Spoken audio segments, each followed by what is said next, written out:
Hello there, and welcome to another great episode of the David Mamano Show. You guessed it, I am David Mamano, and thank you so much for visiting us today, visiting with us, listening, watching, whatever you're doing. Maybe you're doing both. We appreciate it. Rebooting the show, and I hope you've been enjoying our episodes so far.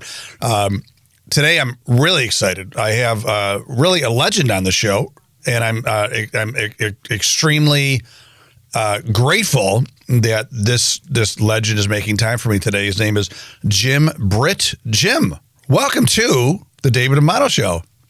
No, thank you, David. It's a pleasure to be here. Well, we appreciate it. You're coming from Northern California today. Thanks for your time.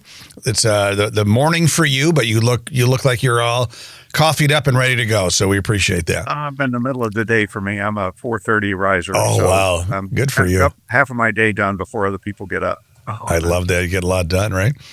Well, Jim, you are a legend, been doing this for quite a while in the personal development business. You used to be a business partner of Jim Rohn, who Jim, I listened to when I was first starting my business in the mid 90s. I had his cassettes in my car, right? Very inspirational. And then I also had cassettes of Tony Robbins. And the story goes that Tony Robbins was in the organization with you and Jim, and you really were largely responsible for coaching and mentoring Tony Robbins to become the man that he is today. I think he looked up to Jim Rohn as his mentor, and I was more of his coach, his boss. I hired him. I turned him down a couple of times, and then hired him as a salesperson. Then kind of groomed him and, in the sales area and the speaking and various things. So, yeah, he's done quite well. Only mistake I've made is not taking a percentage of him. Well, I'm sure you guys are still friends, and he appreciates what you did back in the day, right? So that's fantastic. Absolutely, yeah. So Jim, definitely want to hear your story, but just to give the audience a little bit of who you are. I mean, recording your website, and unless it's it's outdated, which I know websites, you move. Sometimes people like you move faster than your websites, but you have 15 best-selling books. You are named one of the top 20 success coaches in the country, and you are one of the top 50 speakers in the world. So those are some great accolades. So you're making some major impact. Oh, thank you. Yeah, it's nice to be recognized. I don't know. Sometimes I think, well, maybe they're recognizing me just because I've been here so long, But yeah, as a top 20 success coach and top 50 speaker, it's But I've been out there. I've presented over 5,000 events in 31 countries, and a couple million people have gone through my events. So, it's been a great career. Well, let's get into your journey, but I also want to tease the audience a little bit, tease the family here of some things we're going to cover. So one of your programs is called Cracking the Rich Code, and I looked into that a little bit, and really it's kind of, I'll say, rejiggering your mindset, because people a lot of times are stuck in their habits, and a lot of people are stuck in their money habits, and something is blocking them from achieving the financial abundance that they could achieve. So we're going to get into that a little bit. And then another one of your programs is the power of letting go, which I think the vast majority of people have a tough time doing that, right? We want to try to control every aspect and minute of our life, and so I want to talk about that as well. So I'm teasing. We're gonna talk about those two things, everybody. I think it could help you tremendously from Jim. But Jim, let's hear the story here. What was the kind of the genesis of you getting into the coaching and self-development business? Well, it certainly wasn't something I planned. I'm a high school dropout by halfway through the 10th grade. Didn't have any direction in my life. Wanted something more. Went to work pumping gas. Did that for a couple of years. Got married at 18 years old. My first child at 19. So I had a family going, still pumping gas. Then I got my dream job working in a factory on an assembly line, which I thought was my dream job until I got there and realized that wasn't, but it was a little better than pumping gas. But Still didn't know what I was going to do at that point. I again wanted something more, and I tried to be the best I could be in the factory, but didn't know what was next. And somebody invited me to a meeting one night. Somebody at the factory. He said, "What are you doing tomorrow night?" And I said, "Well, it's my night off." And he said, "Well, why don't you come go to this meeting with me?" He said, "I think it's something we could make some extra money." And I said, "Well, I could certainly use extra money." I said, "What is it?" And he said, "I don't know." And I said, "Well, I'm not your guy." I said, "If you don't know what it is, I'm not going." And he goes, "Oh, come on, man." He said, "They just told me to bring somebody with me." And I said, "No, not me." And he said, "I'll tell you what I'll do. If you go with me, I'll buy the beer afterwards." And I said, "What time is the meeting?" So I went for the beer, not for the meeting. But little did I know, I was looking at a direct sales company, and the lights went on. I just said, "I can do this." And I kept telling myself, "I can do this." Big problem was they needed $4,000 investment to get started. And I was making back then $1.67 an hour. And I had $9 in the bank, and that would be gone in a couple of days. And no, I didn't know anybody with money that had any more than I did. Family didn't. And I went to 23 banks and loan companies to borrow the money.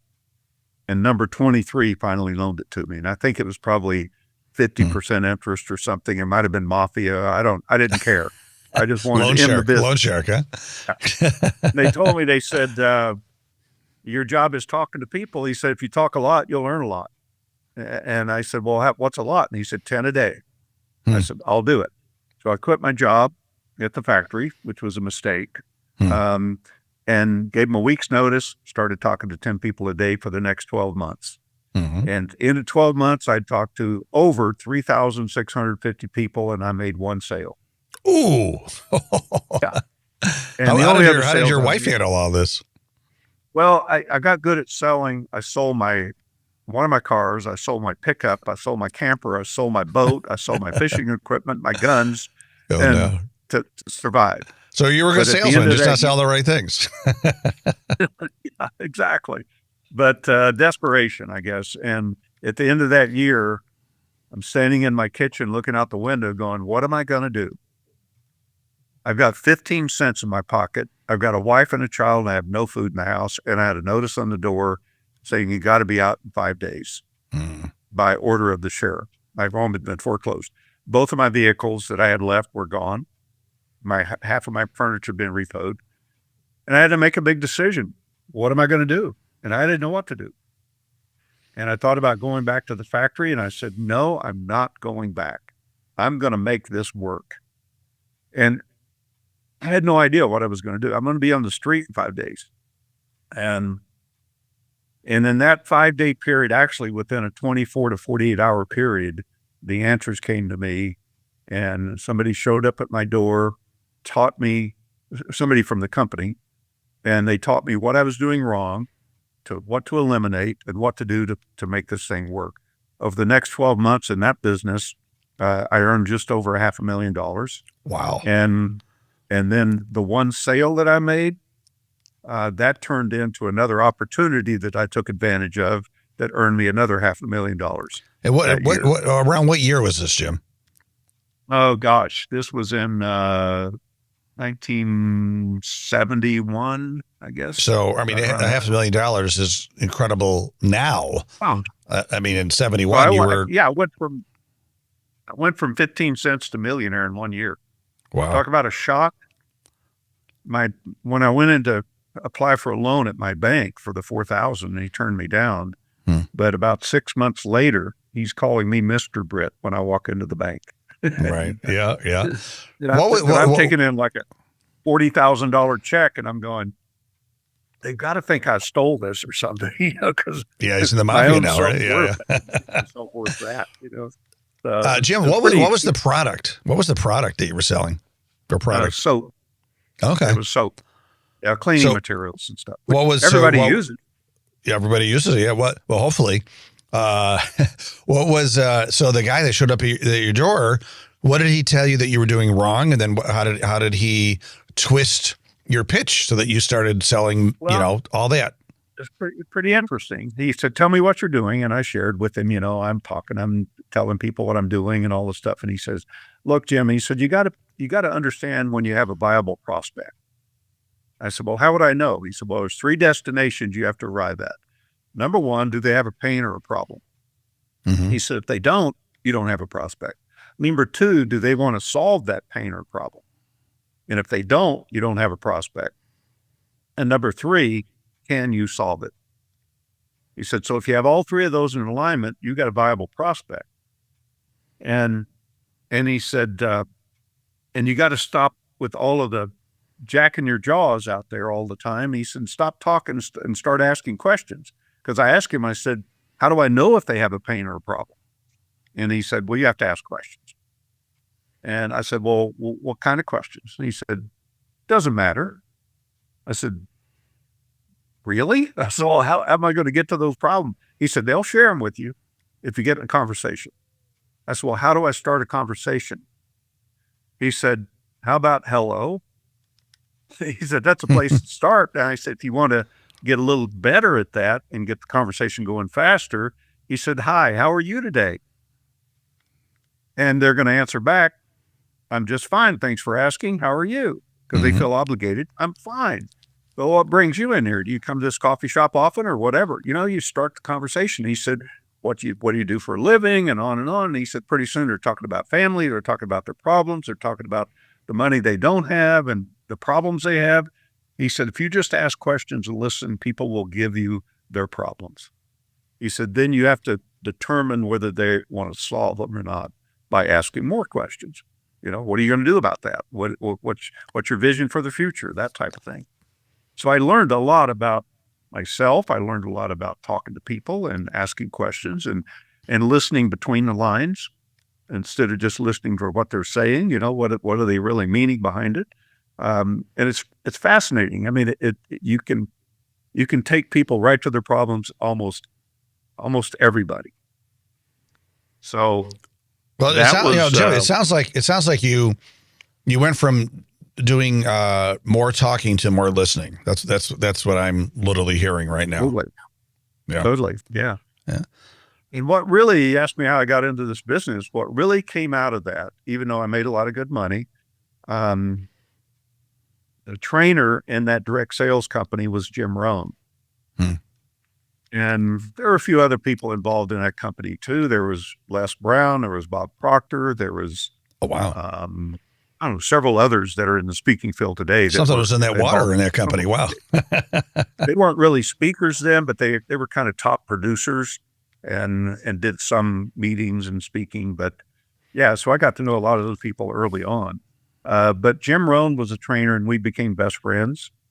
And a couple of years later, that company went out of business and Jim and I connected up and, we were business partners for about 8 years. Yeah. And then I heard Tony.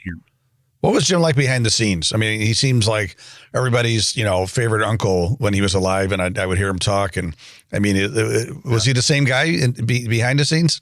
Yeah, we had a lot of fun together. I mean, he was all about being on stage and talking to people because that was his mission in life, to help people, change and become better.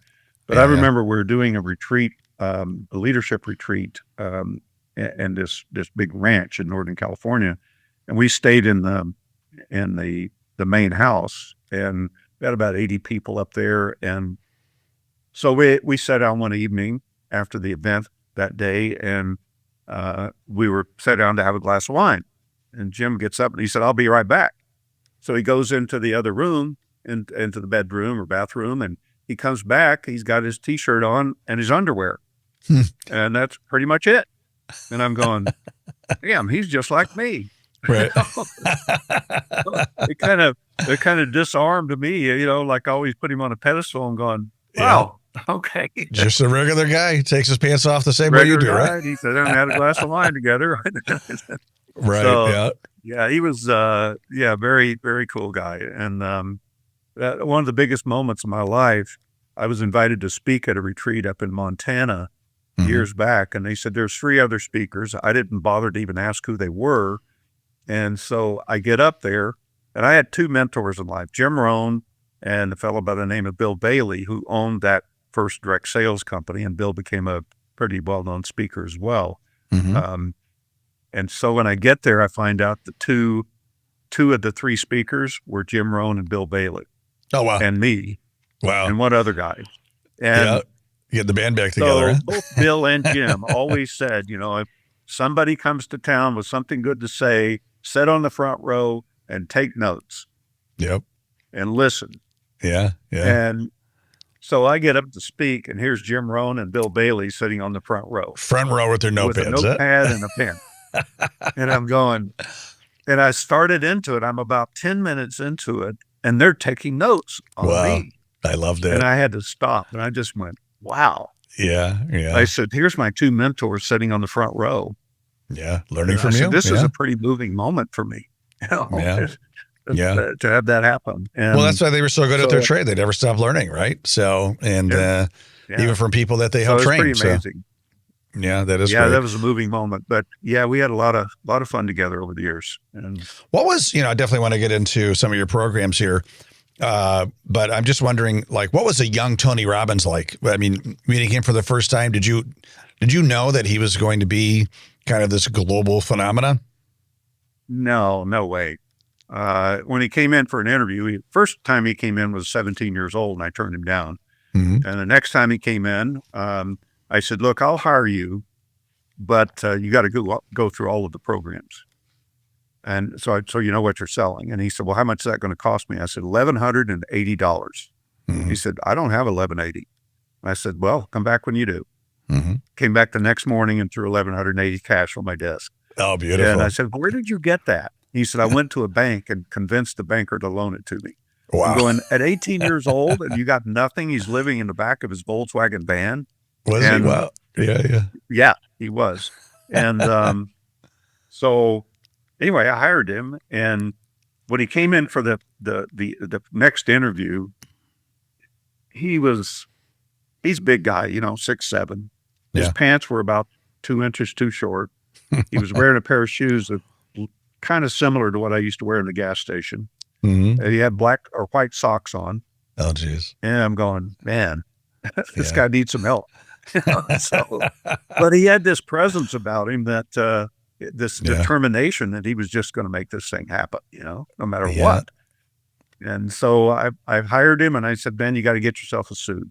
I said, go over here to Benny, the tailor shop over here is a friend of mine. Tell him I sent you, and he'll fix you up and give you a discount. And so he was going to Benny's tailor shop, and I called Benny, and I said, there's this great big guy coming over there. And I said, whatever he tells you he wants to look like coming out of there, here's the way I want him to look. So you told him that. He said, okay, I'll take care of it for you. So anyway, I had over 300 salespeople. Tony was number one the second month. Wow, the second month, huh? Just total determination. He had so much determination, and then he got better and better at it too. So but still, I never thought he would do what he's doing. He tried different things and failed at it. He went out on his own 5 years after he was with us and failed at it. And he called me up and said, hey, can you help me out? Meet with me.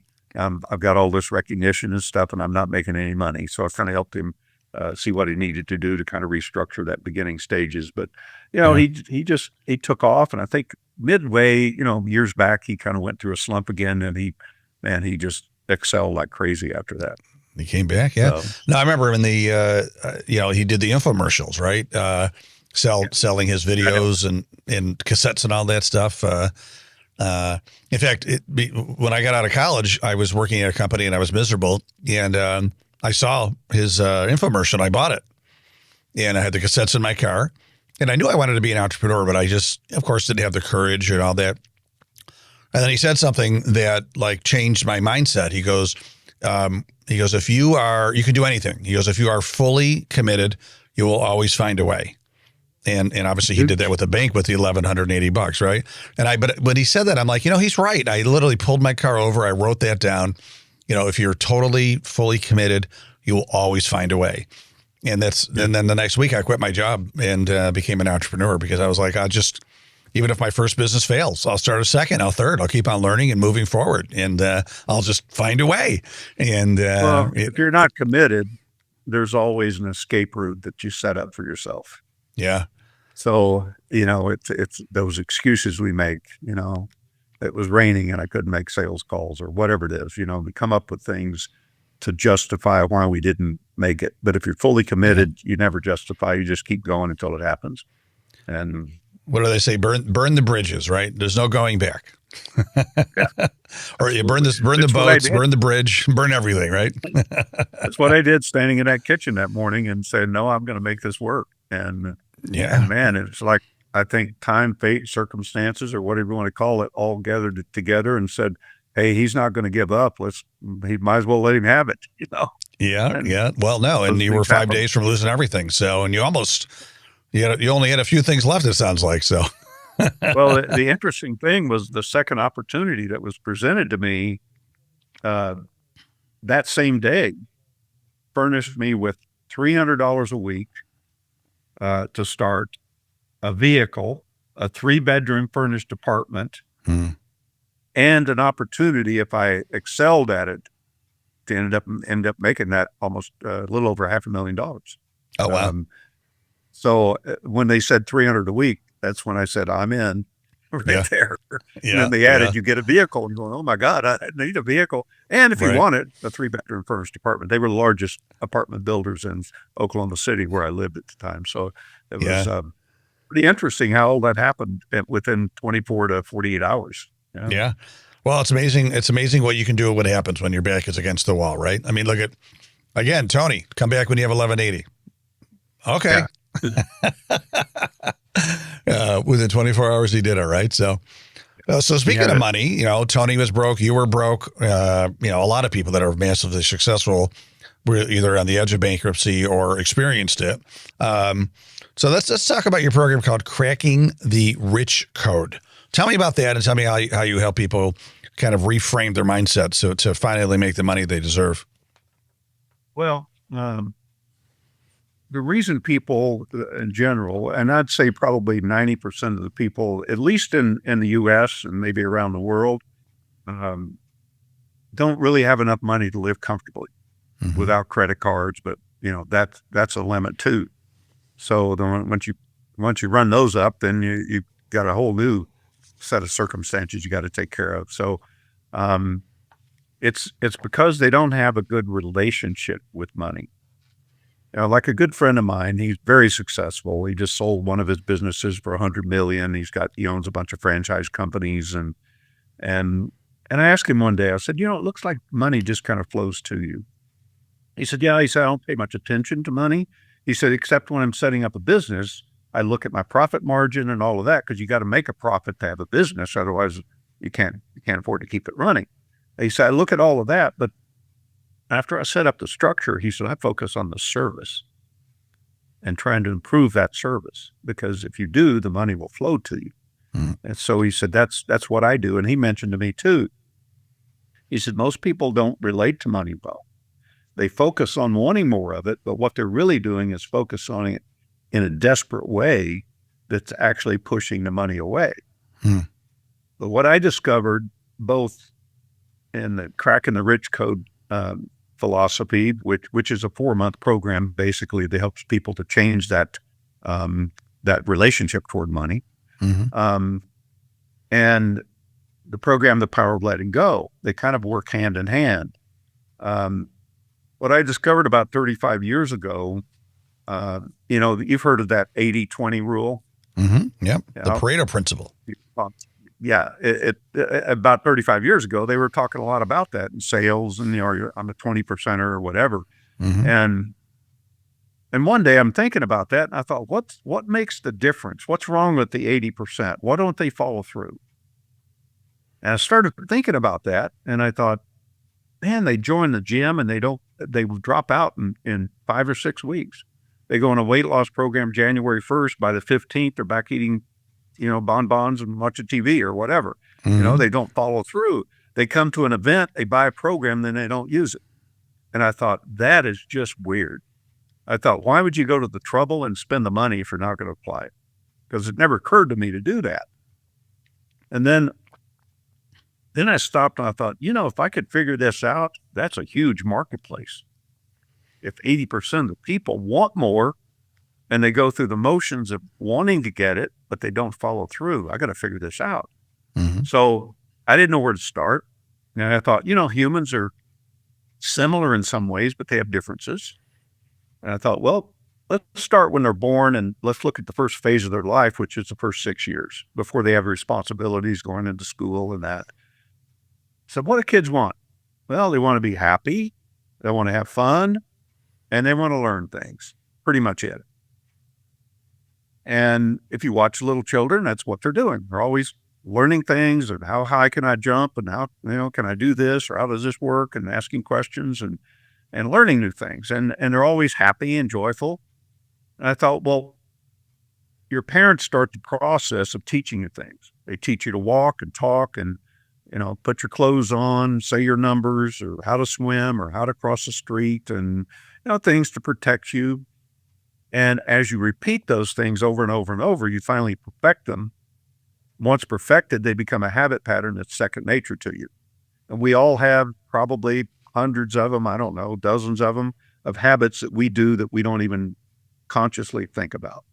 Once you learn to walk, you don't have to relearn unless you're injured or something. Once you learn to drive a car, you're programmed to drive that car. You don't have to think about the mechanics of it. You have to be aware of your surroundings. That's it. Yep. And so I thought, well, what happens with a child, though, when something negative happens? Some kids are abandoned. They grow up in orphanages and foster homes. Some don't know their parents. Some lose their parents. Some are verbally abused. Some are physically abused. Some grow up in disruptive households with an alcoholic parent or something, or maybe a single parent that works 2 jobs and can't pay attention to the kids. There's all kinds of circumstances. So when a child feels something that's not in alignment with their happiness, what do they do with it? Thought about that for a while, and I thought they suppress it so that they can get back to happy as fast as they can. Here's the problem that I discovered. Every time you suppress something, you become a little less happy. And if this is something that's ongoing in your life, where you get it daily even, or weekly or whatever, every time you experience it, you become a little less happy and a little less happy. Pretty soon, you're not even happy. And you start to see it showing up in school. You see it before that, but most parents just think it's a phase children are going through. But when you get to school, you start seeing them breaking up in groups and people they relate to and don't relate to, and the bullies hang out together, and the one that needs attention has got a whole group around them, and so on. So when I saw that, I thought, during the first 6 years of life, every child develops a core belief that they have about themselves that they don't know they have. And they carry it right into adulthood, not knowing they have it. And they keep building on it throughout their life. Good example, let's say a child doesn't get the love and attention they feel like they deserve. They may later in life end up as a victim in an abusive relationship. Or they may end up abusing themselves through overeating or drugs or drinking, or they may be in a series of little quick relationships. They're one-nighters or something because they don't feel worthy of a relationship in the first place because they never had.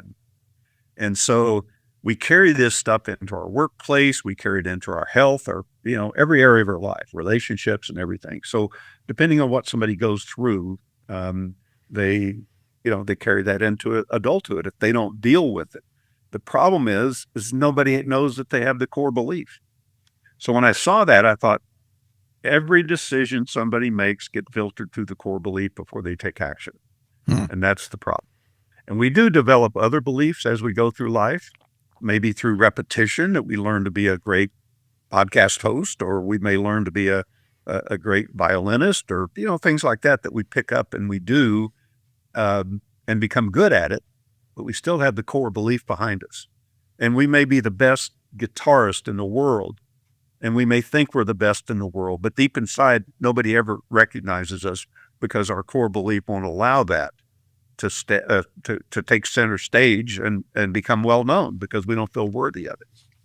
So that is massively interesting, Jim. And I'm wondering, like, with your program, do you kind of chip away and try to find out what that core belief is that we don't know? Well, that was when I came up with it, I thought, okay, I think I've figured out the problem. Now what's the solution? Mm-hmm. And the first step was exactly what you said. How do you help somebody discover their core belief? And it took me a few months to figure that one out. Hmm. And it's really asking questions and keep Mhm. drilling down. Each question leads to another question. It leads to another question. And eventually, if they're open, they'll expose that core belief. And sometimes even if they're not open, I'll expose it for them. So that's number one. Then the second thing is what keeps that belief alive? Because we have millions of things in our brain, millions of experiences that some will never access. And some we only access when we're asked a question. If I ask you if you knew how to, drive a nail with a hammer, you would access whatever program you have in your brain that says, yes, I do, or no, I don't, or I think I've seen it happen. I could do it, something like that. But you access what your experience has been. And so what keeps it alive is the emotional attachment that they held on to when they suppressed that experience. So I thought, oh, that's the second step. Then I have to figure out a way to help them let go of that emotional experience so it becomes a dormant file in your brain that you're not passing all of your decisions through. And that took me another few months. Wow. And, This is like deep, this I'd is like say deep within about 8 psychology, Jim. Yeah, and I was getting pretty good at it, and it took me maybe another year to really refine it. Uh-huh. And getting really good at it one-on-one. And then one day I thought, this is pretty slow one-on-one. I'm going to take it into groups. Mm-hmm. But I didn't know how to do that either. But it didn't take me long to figure that one out. Yeah. And I think sometimes it can even, for some people, it can be more powerful in groups even than it is individually. But now I do a 2-day program that it's the power of letting go. Mm-hmm. But all of it is around the power of letting go, because we lose our power because of the stuff that we hang on to. Yeah. It's trying to control the uncontrollable things we have no control over is what causes us to lose our time, our energy, and our real power that we have. Yeah. Yeah. Now, this 2-day program, is it in person or is it online or both? It's in person. Yeah. So I have the power. We have the series that's 16 hours on audio, which is pretty in depth. It pretty much covers any and everything that somebody might be going through in their life, and how to let go of that. And people say, it's tough to let go. It's just too hard. I'm going, no, it's not. If I pick up this mouse and hold it in my hand, does that mean I've got to hold it in my hand the rest of my life? And the answer is no. I can lay it down. We look at the things back in our lives that happened to us, and we seem to think if we hang on to it, it protects us from it happening again. But the opposite is actually true. Yep. Because if you think nobody loves me, you're carrying that ball of energy inside you that nobody loves me, and people will literally fight to the death to prove to themselves and the outside world that what they believe is true. Yeah. Whether it's true or not.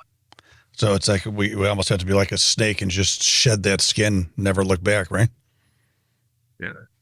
You do. I mean, it happened to you. It's unfortunate, whatever that might have been, but it's not happening to you now. Yeah. That's the key. So many people hang on to stuff and it just destroys their life. It just keeps them stuck right where they are. And whether it's financially or personally or in a series of relationships or whatever it is, it just keeps them stuck in that model. And now these two programs, Jim, the Cracking the Rich Code and the Power of Letting Go, are they interrelated? Do you encourage people to take both? Yes, absolutely. And even in the Cracking the Rich Code has a little bit of the power of letting go in there, but not as in depth as what I do with the other. But yeah, and the live event is really, really powerful. And one-on-one coaching, through the power of letting go as well. How often do you do the live event, and where is it?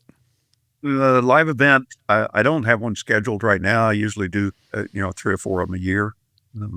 But I just finished up with one recently, so I don't have another one scheduled just yet. Are they normally in your neck of the woods, Northern California? Usually I do them in my area. Sometimes if somebody wants to promote one in another area, then I'll go there and conduct it and then bring other people in. Okay. All right. Very cool. Maybe, we'll get you to upstate New York. Yeah. Yeah. I've done a couple in New York. Did one in White Plains and one in a couple of them in New York City, Manhattan. Well, we're talking way upstate, Jim. We're in Rochester, so we're Okay. we're on the 90. So yeah. I'll see you in the summertime. Yes. You'll love us in the summertime. So absolutely. Yes, for sure. It's funny. I saw Tony Robbins came to Rochester in the 90s, and this is when I first started my business. I'm like, I got to go. And, there were hundreds, if not thousands of people there was at our convention center, and he was super fantastic. And afterwards, I went to go stand in line to talk to him. And, I waited, and I ended up, just saying hello and how much I loved his material and how big an impact. And he was great. But what I really remember is I went to go shake his hand, and, I have, I'll say average to small hands, I guess. And his hands are like, oh my goodness, right? Like giant hands. And it's like my whole hand disappeared in his hand, I was like, okay. His hands wrapped around yours twice. Pretty much. And then I did something that I thought was kind of funny. So then he was talking to the next person. And as I walked away, I was like, oh, I was going to give him my business card and I forgot. So I turned around and he was so engrossed with the other person that I didn't want to bother him. But I saw that his shirt pocket, it was, how it kind of bubbles a little bit. You could like put something in there. So I snuck my business card in his shirt pocket and he didn't even notice. So I envisioned that he got on the plane going home and like, oh, what's this? Who the hell is David Momano? So they just threw it out. I don't know, but yeah. Well, yeah. I definitely want to follow up with you.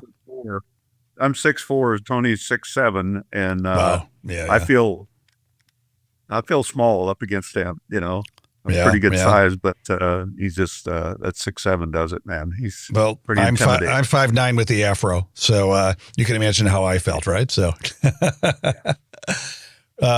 Jim, this has been super, super fantastic. Thank you so much for sharing your journey and your wisdom and all the nuggets along the way here. What a full life you have led and you continue to lead. And really excited. And I definitely am putting you on my bucket list to experience one of your live seminars. And so we'll have to figure out the next one.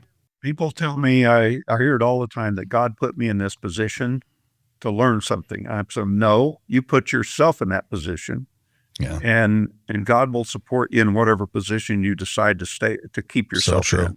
So true. If you want to get out of there, God will support you in that. If you want to stay there, God will support you in that. Yeah. And I really believe that because, God's busy. God doesn't make decisions for you. He supports whatever you want. Yeah, and that's powerful. Your life is unlimited. Yeah. We just unlimit ourselves. Yeah. Oh, that's good.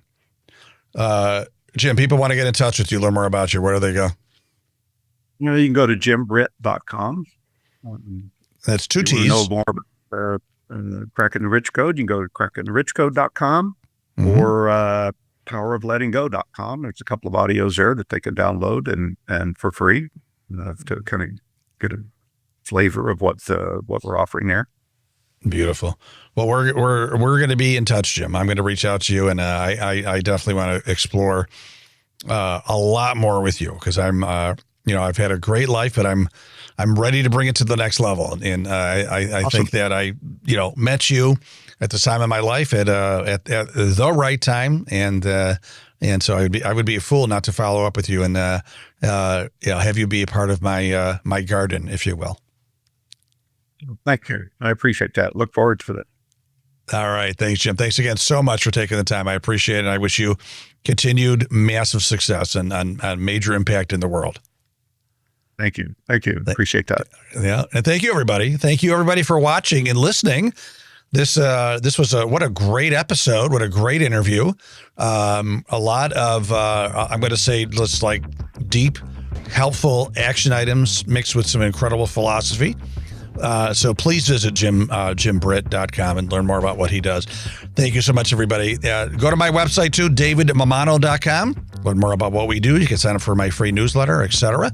You could bring me in as a speaker to your event, your company, your retreat, all that great stuff. Love to help you as well. So thanks again, everybody. Have a great day and make sure to stay awesome.